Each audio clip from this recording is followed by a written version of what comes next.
എൻ്റെ പൊന്നു ഡോക്ടറെ, ഇതിപ്പോ മൂന്നാമത്തെ ഡോക്ടറിനെ ഞാൻ ഈ ആഴ്ചയിൽ കാണണേ. മാത്രല്ല ഇന്ന് ഈവനിങ് പല്ല് ഡോക്ടറുടെ അടുത്ത് അപ്പോയിൻമെന്റ് എടുത്തിട്ടുണ്ട്. റിപ്പോർട്ടില് ഷുഗർ കാര്യങ്ങളൊക്കെ കൂടുതലാണ്. പിന്നെ നേരത്തെ എടുത്ത സ്കാനിങ്ങിലാണെങ്കിലും എല്ല് തേയ്മാനം കാണിക്കുന്നുണ്ട്. അതാണ് ഈ ജോയിന്റ് പെയിൻ ഒക്കെ. അതിന് 28 വയസ്സിൽ ഈ പ്രശ്നങ്ങളൊക്കെ വരുമോ? പണ്ടാണെങ്കിൽ ചക്ക വെട്ടിട്ട പോലെ കിടന്നുറങ്ങിയിരുന്ന, ഇപ്പോഴാണെങ്കിൽ രാത്രിയിൽ ഉറക്കവും കിട്ടുന്നില്ല. മധുരമുള്ള ഭക്ഷണമൊക്കെ ഒരുപാട് കഴിക്കുന്നുണ്ടോ? മധുരം എനിക്കിഷ്ടല്ല. ആണോ? ഇന്ന് എന്താ കഴിച്ചേ? കുഴിമന്തിയും പെപ്സിയും. അപ്പൊ ഇന്നലെയോ? പെരി പെരി അൽഫാമും സ്പ്രൈറ്റും. അപ്പം മിനിഞ്ഞാന്നോ? അൽഫാം മന്തിയും സെവനപ്പും. അല്ലെങ്കിൽ മന്തിയുടെ കൂടെ ഒന്നില്ലെങ്കിൽ പെപ്സി അല്ലെങ്കിൽ സെവനപ്പ്, ഇത് തന്നെയാ കോമ്പിനേഷൻ.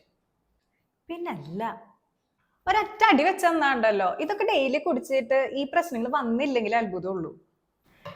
ഒരു ബോട്ടിൽ കാർബണേറ്റഡ് ഡ്രിങ്കിൽ 30 മുതൽ 40 ഗ്രാം വരെ ഷുഗർ അടങ്ങിയിട്ടുണ്ട്. അപ്പൊ ഇത് ഡെയിലി കുടിച്ചു കഴിഞ്ഞാൽ ഷുഗർ വരാണ്ടിരിക്കോ? എന്തായാലും ഡയബറ്റീസും വരും, ഫാറ്റി ലിവറും വരും. ഷുഗർ മാത്രമല്ല, ഫോസ്ഫോറിക് ആസിഡ് അടങ്ങിയിട്ടുള്ളത് കൊണ്ട് തന്നെ ഇത് കാൽസ്യം അബ്സോർപ്ഷനെ നല്ല രീതിയിൽ ബാധിക്കും. അപ്പൊ എന്തുണ്ടാവും? എല്ലുകൾക്ക് ബലം കുറയും, കാൽസ്യം അബ്സോർപ്ഷൻ നടക്കുന്നില്ലല്ലോ.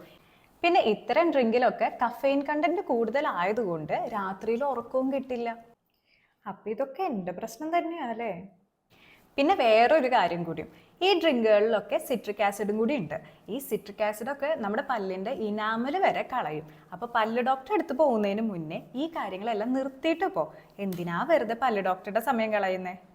ഇനി ഹെൽത്തി ആയിട്ടുള്ള ഭക്ഷണങ്ങൾ തന്നെ കഴിക്കാം, ഇതൊക്കെ നിർത്താം. പിന്നെ മന്തിയും പെപ്സിയും കോമ്പിനേഷൻ ഇഷ്ടമല്ല നിങ്ങളുടെ ആ ഒരു ഫ്രണ്ടിന് ഈ ഒരു വീഡിയോ അയച്ചു കൊടുത്തേക്ക്. ഇതുപോലത്തെ ഹെൽത്തി ഇൻഫർമേഷൻസ് വേണമെങ്കിൽ ഞങ്ങളുടെ പേജ് ഫോളോ ചെയ്തേക്ക്.